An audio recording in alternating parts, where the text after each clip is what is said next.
From entry to action, digital tools that tighten swine biosecurity. Welcome to Swine Web's Ag Tech Report. I'm Jim Eady.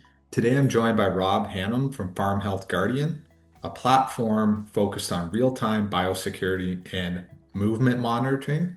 We'll hit why innovation matters now, what real-time looks like in the barn, how digital biosecurity changes compliance lessons from disease mapping, and how to make adoption stick. Rob, thanks for being here. Great. Happy to be here. Thanks for the opportunity, Jim. Well, let's jump right in, Rob.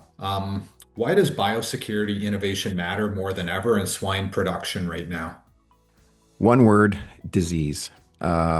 Producers, and I've heard it at, the Lehman conference just a few weeks ago, but when you're talking with producers, it's been a challenging year for disease in the past few months. And with prices in decent shape, now touch wood, they hold. We can't, we want to make sure we're making the most of our production. Disease has really reduced production, caused higher mortality. So that's the reason to strengthen biosecurity. So, Rob, when you say real-time response, what does that look like day to day on the farm? And then how does Farm Health Guardian help enable that? Yeah, real-time response changes behavior. And a real good example for us is with our transport biosecurity monitoring software system. So we're using the GPS data that's already in the truck fleet. We're pulling that data into our software and then comparing the truck route to the veterinarian's protocols or the business owner's protocols. And then we're alerting people, the vet or the farm manager or the truck dispatcher, if a truck breaches a biosecurity protocol. Did it follow the health pyramid? Or did that trailer have the downtime we want it to?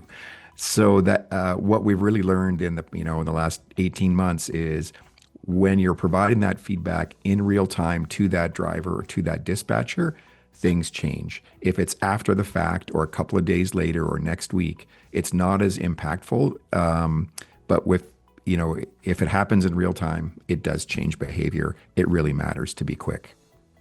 So, how has digital barn entry changed compliance and any surprises in the data? Yeah, digital barn entry is a newer product, controlled access, controlling the entry door of the barn or controlling the supply room, the fumigation or the downtime and disinfection room. And that's been big for us. And I guess one of the quick benefits or the quick observations I would start with is the workers in the barn really like it. Like it works quick and they're there every day. And so for the workers, it's not an impediment. It actually just logs when they come in and the door automatically opens if they're permitted to be there.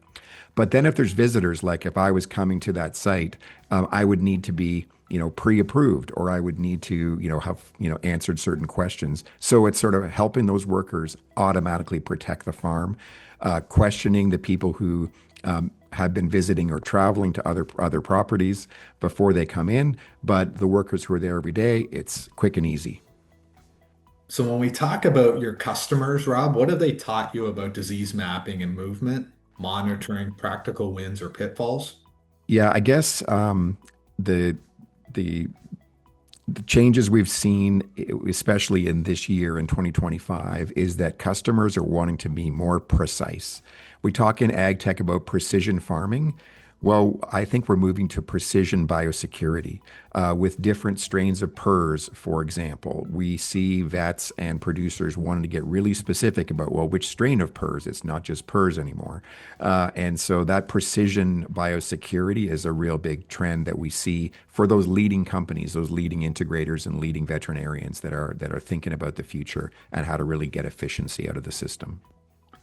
So, adoption is cultural as much as technical. What helps teams build accountability and make new tools stick?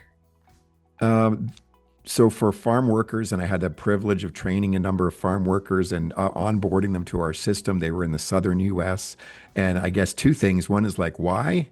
And how does it help me? So like understanding why. And we don't always explain that, right? It sometimes takes a little bit longer to do. We're in a hurry. It's obvious to me as the farm manager or the site manager or as the veterinarian as to why this is important.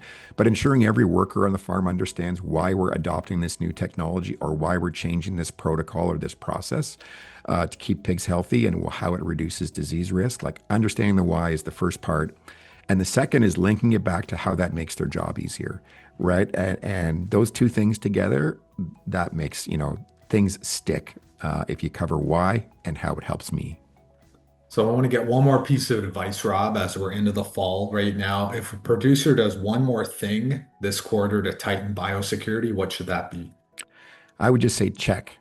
Check to see what's really happening on your operation, especially for a multi-site producer and you've got, three or four different sites or, a larger business with many sites. Check and make sure what you think is happening is still happening. We've all heard of biosecurity fatigue. Kind of over time, the rules maybe get a little bit lax, or I bought that trailer to be a dedicated trailer. Is it still dedicated, or are we using it more often for other emergency situations? So just check to see what's happening. Is it what you think? And that could lead to improvements over the winter. So that's our Fast Five, Rob. Really appreciate the insights. For more information, check out farmhealthguardian.com. Awesome. Thank you.